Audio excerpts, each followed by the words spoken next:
In this video tutorial I will show you how to fix the bad upload quality on Instagram. First, open the Instagram app. Go to your profile. Tap on the three lines. Open the settings and privacy. Scroll down and open this data usage and media quality. Make sure that this useless mobile data is disabled. That limits the amount of mobile data that Instagram uses. And enable the second option. This option will upload your content at the best quality. You also have to make sure that you have a stable internet connection.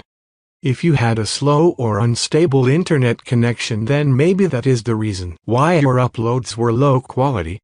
So that is how to fix the bad upload quality on Instagram.